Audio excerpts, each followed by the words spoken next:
All right, y'all. 10-7. We're talking about inscribed and circumscribed polygons. So the word inscribed means to just put something in another shape. So for example, a polygon, like this triangle, the triangle is a polygon here. A polygon can be inscribed in a circle if the vertices of the polygon lie on the circle. And so inscribed just means put a shape in another shape.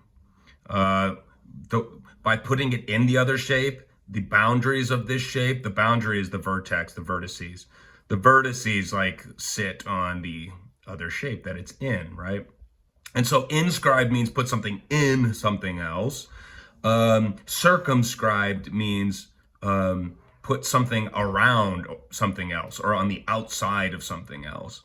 So for example, a polygon like this polygon, what is that, a pentagon? 1, 2, 3, 4, 5, yeah. That pentagon is inscribed, circumscribed about the circle.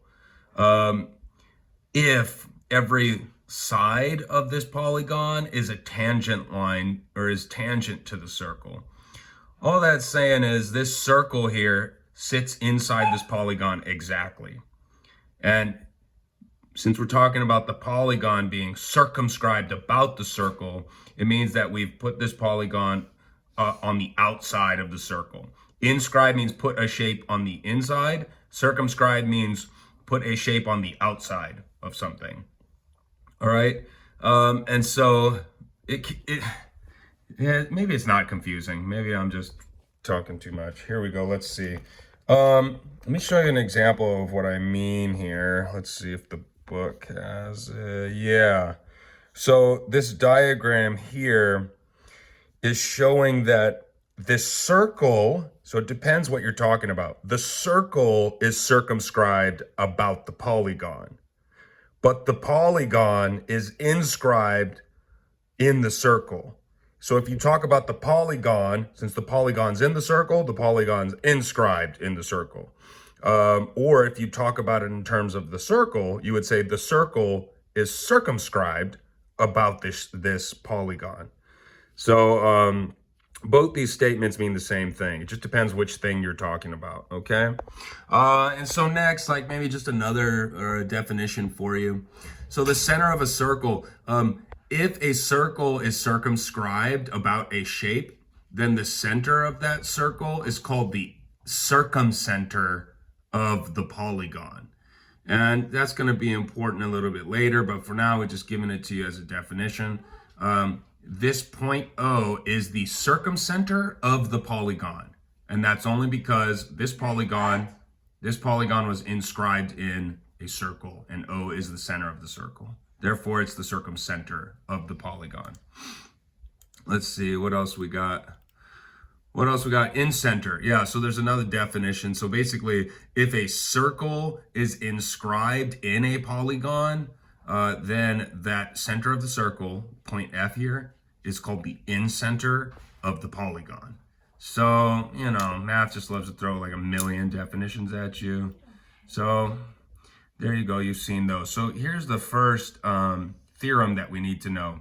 If a quadrilateral is like a four-sided shape, right? If a quadrilateral is inscribed in a circle, basically, if you put a quadrilateral in a circle, then its opposite angles are supplementary. That means that, check out angle B and angle D. They're opposite angles of this quadrilateral. Well, since the quadrilateral is inscribed in a circle here, then angle B plus angle D equals 180. They're sup. And the same is true for angle A and angle C. The opposite angles are sup. So if you add angle A to angle C, what you get is 180. And let's see. So, I mean, there's a really good reason why that's true. Let's see. All right, let's see. Oh, check it out. Let's look strictly at angle B, right? So look at the arc here. The arc that angle B intercepts. And you know what? Let me draw this line. The arc that angle B intercepts is ADC. So angle B here is actually 1/2 of, where are they? oh shoot, they're talking about A and C, sorry. So I don't have to write as much. Let me talk about A and C since that's what they're talking about. It would work the same for B and D, but all right, so A here, bam. Look at the arc that A intercepts. A intercepts BCD, BCD. So angle A is 1/2 since it's an inscribed angle, 1/2 BCD. And take a look at, Fiona, quiet please. Take a look at angle C. And the arc here that angle C intercepts is BAD. So angle C, since it's an inscribed angle, it's 1/2 of this arc. And so, you know, you can factor out 1/2, and then half, that equals half the sum of these two arcs. Well, these two arcs, since if you put these arcs like side by side, they are the entire circle. You know what I'm saying? And so the degrees in a circle is 360. And so if you add these arcs, it is 360, which is to say that the sum of the angles now, which is different, the sum of the angles is half of 360, which is 180. So that's why opposite angles are sup in an inscribed quadrilateral in a circle. Okay, let's see if we can find an example of this.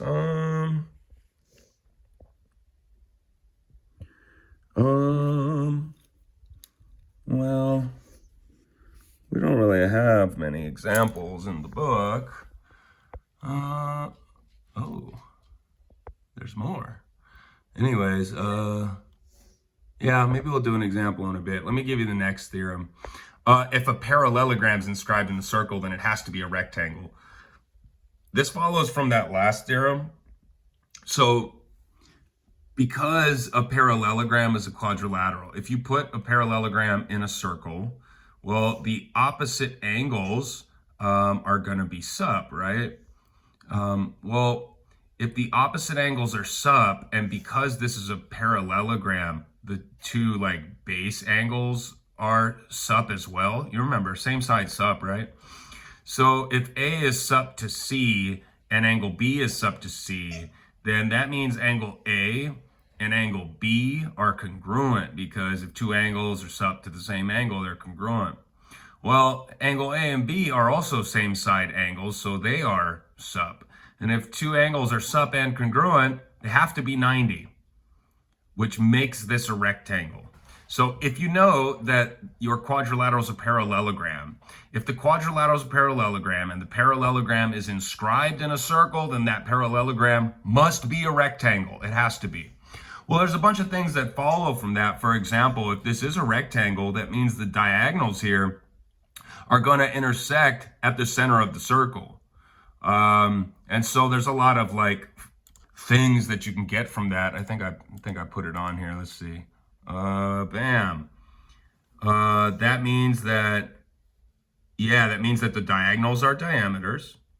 Yep, means that O is the center of the circle.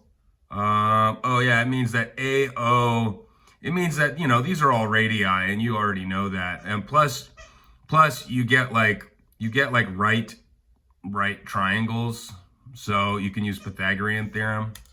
So anyways, that's that other theorem. Well, maybe we'll answer those questions later. Let's see if we can at least look at one example problem. Here you go. Here's a proof. So you got this quadrilateral, it's inscribed in a circle. And we have to prove that angle B here is congruent to ADE, this angle here. Okay.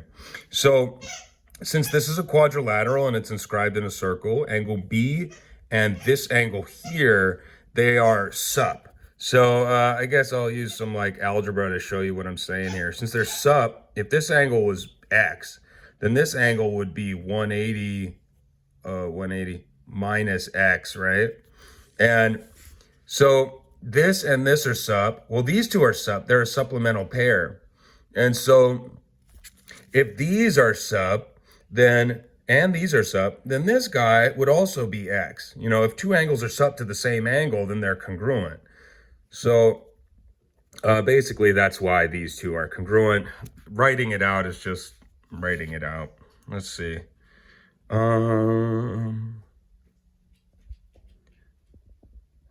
Yeah. Let's see. Parallelogram. So it's given that this is a parallelogram. It's inscribed in a circle, and its diagonals intersect at E. Draw the figure, okay? What is true about this parallelogram? Well, it has to be a rectangle. If a parallelogram is inscribed in a circle, then it must be a rectangle. What is BD? And so if this is a rectangle, that means that BD here, the diagonal, must be a diameter. So that means that BD is the diameter. And if AB is 5, let me kind of put this on there so we can see. If AB is 5, BC is 6, okay, find AC. So, you know, since this is a rectangle, this angle here is 90, which means we're working with a Pythagorean theorem to find AC. 5 squared plus 6 squared equals AC squared. So AC is the square root of 61. Anyways, you'll find the homework in the assignment. Hope all is well. And I hope you have a good day. Bye-bye.